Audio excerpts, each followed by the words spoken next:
Some of you may have seen this BT Sport program, pre-fight, behind the scenes, documentary, whatever you want to call it. But it's pretty interesting. And in this video, Deontay Wilder's trainer, or co-trainer JD's, is talking about the perception that people have of Deontay Wilder as this wild, swinging, no technique having heavyweight who has nothing but a big punch. That there's literally nothing else to his game, just a big punch and no technique at all. He addresses that, as so many people have, but I fear that it's going to fall on deaf ears once again. People, I see people talking about this in my Facebook group on a regular basis, claiming that Deontay Wilder has awful technique and that if you ever see him throw a technically correct punch, that it's a miracle. It's literally once in a blue moon you'll see him throw something technically correct. But that is totally inaccurate. Most of Deontay Wilder's right hands are thrown technically correct. Yeah, most of them. What people need to do is open their eyes, take their heads out of their backside, and actually look at Deontay Wilder fights. Look at the way he throws his right hand. Most of it. Don't look at highlight videos or memes or any of that funny business. Look at his actual fights. Go and watch Deontay Wilder versus Johann Duopa. Go and watch Deontay Wilder versus Stiverne. Both fights. Go and count the right hands that he throws just in the first, let's say, 3 rounds. And you'll see that most of them are thrown technically correct. They're well delivered. The right hand that he dropped Stiverne with in the rematch, you couldn't have thrown it any straighter. It was straight as Robin Hood's arrow. Pause. All right? Very straight, technically correct, well delivered right hand, as most of Deontay Wilder's punches are. As his trainer explains in the video, once Wilder has you hurt, that's when you see the windmills come out. When he has you hurt. But prior to hurting you, prior to him getting excited and going into overdrive, he's throwing well-delivered punches.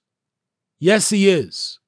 I don't know why people are so silly to carry on this delusion that Deontay Wilder mainly throws wild swinging punches like 90% of the time. He doesn't. Open your eyes.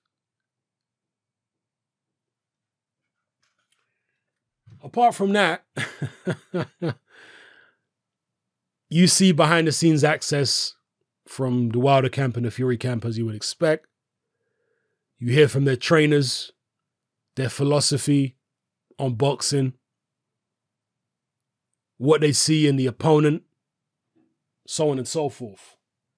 You know, I've often wondered about Deontay Wilder's relationship with Mark Breland. And I've wondered why Deontay Wilder has 2 trainers, you know, JD's and Breland. And I'm starting to suspect that maybe it's because Breland is a very quiet character and perhaps Breland is not a particularly good trainer. Breland was a good fighter. He was a top American amateur and he was a decent level professional. But he's a very quiet man, and Deontay Wilder is not a quiet man. Deontay Wilder is a very big, bold, brash personality.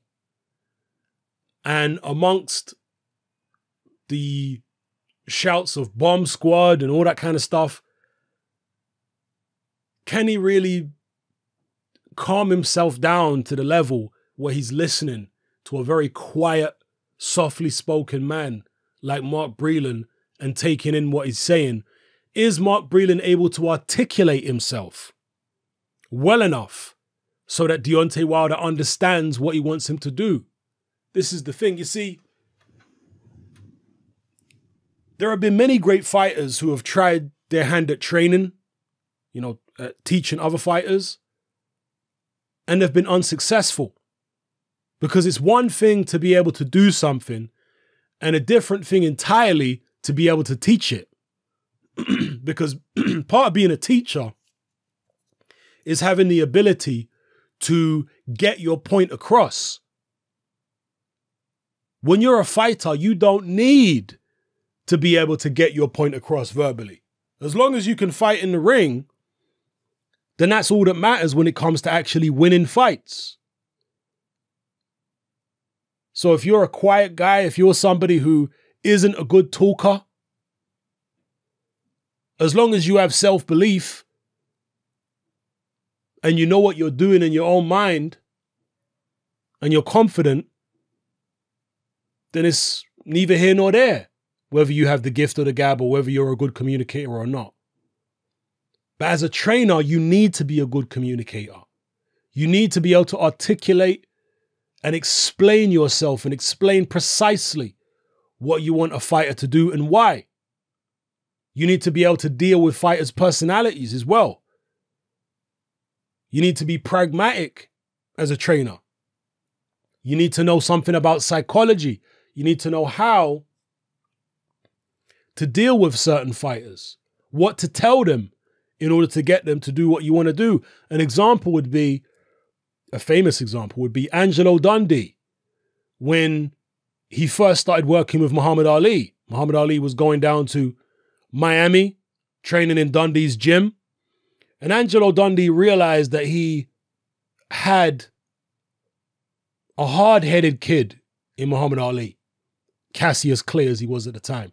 He realized he had a hard-headed kid. He had a kid who was extremely self-assured. He was so self-assured that he didn't really like listening to most people because he felt like he knew more than most other people. So Dundee thought to himself, you know what? Dundee was watching him sparring and Ali wasn't throwing a certain punch. I think it might have been an uppercut. He wasn't throwing it. And Dundee felt like that's the shot that he needs to throw against this particular sparring partner. And so rather than tell him, you need to throw the uppercut, because Clay, Ali, Clay at the time would have probably thought, oh, this guy don't know what he's talking about. I'm going to do what I want to do. Rather than tell him that, he pandered to his ego.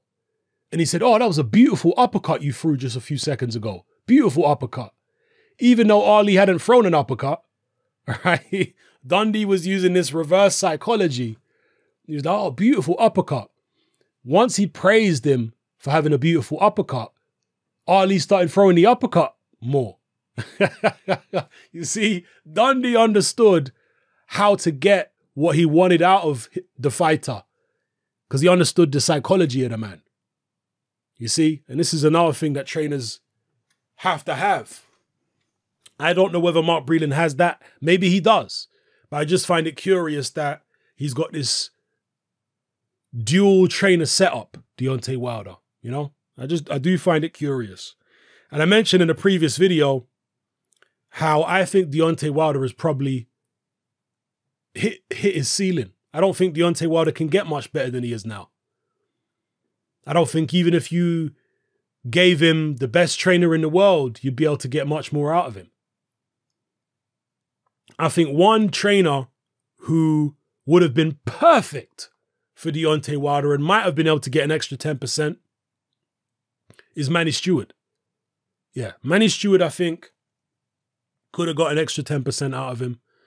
Maybe I'm wrong. Maybe you couldn't have got anything more out of him, but that's my perception. That's my feeling, is that Manny Stewart could have got an extra 10%.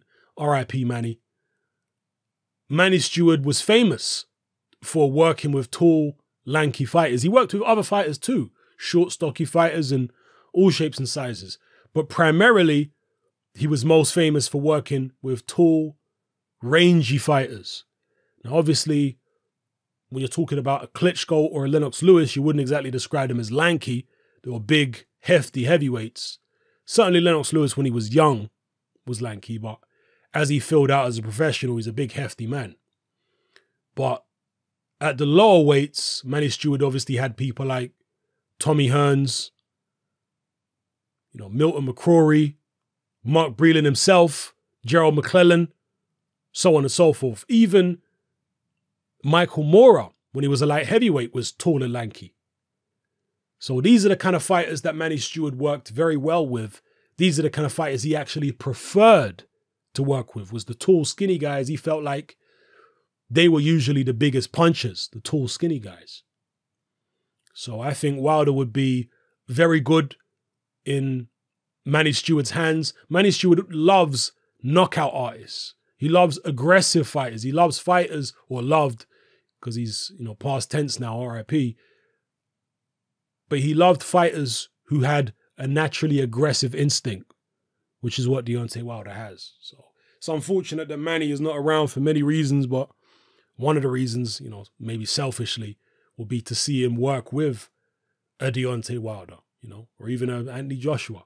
Anyway, be that as it may, I think Deontay Wilder in this current world has hit his ceiling. I don't think he can get any better. Will his ability be able to see him pass Tyson Fury and hopefully onto an Anthony Joshua unification for all the marbles?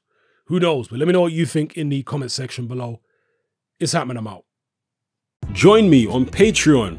I upload a minimum of 2 podcasts every single week, covering a wide variety of controversial topics, as well as live stream Q&A sessions. Take a look on screen right now at some of the podcasts I've produced so far. For just $3 a month, the equivalent of about £2 a month, you get access to all my new podcasts and my entire back catalogue of past podcasts, including my popular Confessions of a Nightclub Bouncer series. You can listen on your computer or on your smartphone or tablet by downloading the Patreon app from the Google Play Store or the App Store for free. The Patreon app also allows you to download each podcast in MP3. For less than the price of a cup of coffee, you get access to dozens of hours of exclusive content. It's easy to sign up, there's no contract, and you can cancel at any time. So come and join our community of free and critical thinkers by signing up with me here on Patreon today.